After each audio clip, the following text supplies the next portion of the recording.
The Thom Hartmann Program.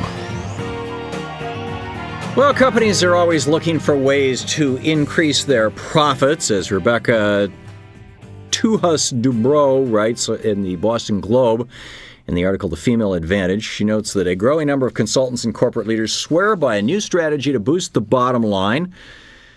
European firms, she writes, with the highest proportion of women in power saw their stock value climb by 64% over the last 2 years, compared with an average of 47% for those companies dominated by men.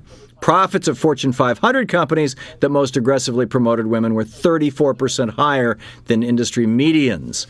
This mounting body of evidence, she says, demonstrates that having women on the boards and in senior executive ranks makes companies more profitable, better. The business case, says Alison Maitland, senior visiting fellow at Cass Business School in London, the business case is so strong, she said, that we need more women in senior management. Pretty straightforward stuff. And now the French are joining the Norwegians. Just the French version of the glass ceiling just cracked by a parliamentary vote with the backing of the Sarkozy administration. In Norway, corporate boards have to be 40% female. And France is where women occupy 10.5% of corporate boards. They're apparently going to do the same thing. Carrie Lucas is with us. She is the Vice President of Policy and Economics at the Independent Women's Forum, the conservative think tank, IWF.org, the website. And Carrie, welcome back to our program. Hey, thanks so much for having me on, Tom. I hope you will join me in suggesting to American business and perhaps even mandating that American business have 40% women in their boards, like Norway has done. Tom, with all that good news you just wrote, these top profit-hungry businesses are sure to hear that and are going to be pursuing women and promoting women on their own. Wait a minute, you think that the Old Boy Network is going to blow up their own gender-based self-interest just for a little increase in profits? Absolutely. You really think that a bunch of shareholders are out there saying, boy, I don't care about my profits, I don't care about my money, as long as we keep those ladies out of the boardroom, that's what I want. Of course not. Do you really think, Carrie, that shareholders run companies? Well, no, I think that I think that the board themselves, the CEOs, they want those big bonuses and big payoffs when they. But they don't want it if they have to give their job up to a woman. Sorry? But they don't want it if they have to give their job up to a woman. Oh, they don't have to. Well, it's not necessarily their job. It's jobs on corporate boards and jobs in high management, and there are a growing number of women who are taking on these positions. Mm-hmm. Okay, so. I read your op-ed piece on this, and good on you for being balanced on this. Surprise, forcing corporate boards to have more women isn't good for business, is the title of your piece, or even for most women, and people can find it over at IWF.org. You did acknowledge that there are statistics that the ones that I just shared. However, you say that, let me, instead of my trying to make your argument, why would you argue, if this is better for business, and it helps gender equality in the world of business, the world in general, why would you be opposed to it? Well, there's a big difference between something being good for business and thinking that mandating an outcome is going to be good for business. When the statistics you're quoting with companies that put women on their board and in high positions, they're doing it because they found a woman that is going to make a great difference and that they believe is the best person for the job. What you've seen happen in Norway, where they've gone from 10% of women on being on the corporate boards to now 40%, you found a mad scramble for women. They're no longer pursuing the best candidate, they're pursuing women, and that's why we have something like 70 women are on 300 or 400 boards, so that they're stretched incredibly thin. And in fact, there's statistics that show that this has been bad for business. Businesses that's had to force women into these corporate boards have done worse. Well, I'm reading an article here at fastcompany.com, which generally takes a fairly conservative view, certainly a pro-business viewpoint. Norway's boards, 2 years later, what difference do women make? And quoting from the article, both men and women in the private sector objected to the quotation, as they call it, what we would call a quota.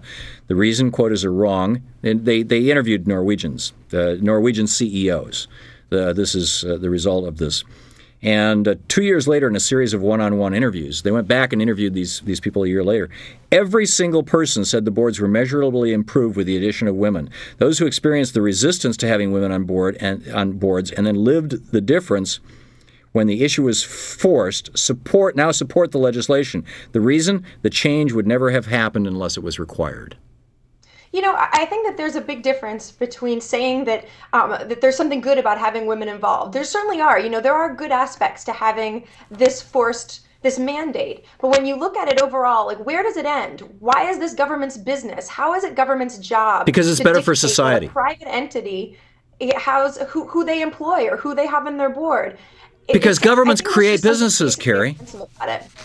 A business cannot come into existence. A business is a special set of privileges given to a group of people to pay taxes in a different way, to do things that it would be illegal for you and I to do if we didn't incorporate.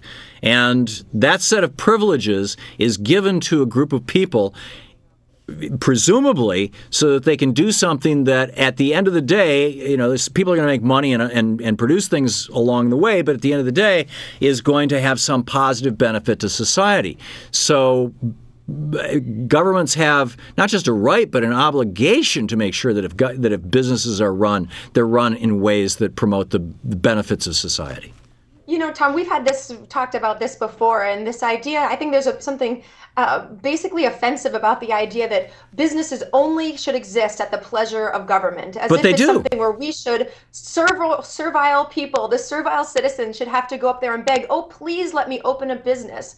Please let me try Carrie, to provide this it's the other way around. The businesses are saying, we want to be able to not have to pay taxes on the money that we're spending to have a business lunch. Well, we don't want to have liability if our products kill somebody. If you're saying that the tax laws are a justification for government coming in and micromanaging business, well, then let's wipe this out. Let's make it so that everybody's taxed on the same, have a simple flat tax so we don't have all these loopholes, so corporations aren't there begging and paying off politicians. Carrie, if you want to do away with the corporate form and require that all businesses be sole proprietorships and that the individuals running them be responsible, so if their product kills somebody, they can actually go to prison, I'm with you. Liability laws are, I think, are a separate issue. We're talking about right now. But that's what corporations are getting from government, is they're getting a limit to liability, whether it's tax liability or whether it's personal liability. They're getting limits to liability. In exchange for that, they have to conduct themselves in a way that's a benefit to the country. What's wrong with that? Okay, so Thom, why isn't it then they have to say we have to have this many 30-year-olds, this many 40-year-olds, this many 50-year-olds? Well, to some extent they do. It's against the law to discriminate based on age. 12% should be African American. How far is it going to go? Where is it that we decide that the government's role in this should stop? I have a feeling that what we've seen coming from the left is that there is no end to this. That really they want government pretty much just to take over the corporate boards. Why let them exist at all? Just put the Treasury Secretary in charge of all this, or Obama himself can be sitting there and managing every car company, and making decisions on who should be on the corporate board for everybody. Or then the alternative, if you're saying that that's the extreme logic of my position, the extreme logic of your position, is that corporations can do anything they damn well please. If they kill us, if they poison us, there's nothing that we can do about it. Government has no say in it. Well, first of all, if they did kill us and poison us, Thom, you would have there are many avenues that you would have if government weren't involved. The market would fix itself after I'm already dead. Okay, well, you would, sure, like that, but you would have, obviously we have a legal system. You would be able to sue but people. the legal system is the government, Carrie. I thought we didn't want the government involved in business. Thom, there's a big difference between a basic idea of having a legal system that allows you to sue somebody who does you harm and this micromanaging of every decision that a company makes. Right, and that's why I'm saying that there's some rational middle ground, and I think that you and I are frankly arguing about where that rational middle ground is, but we'll continue our conversation another time. Carrie Lucas, IWF.org. Thank you.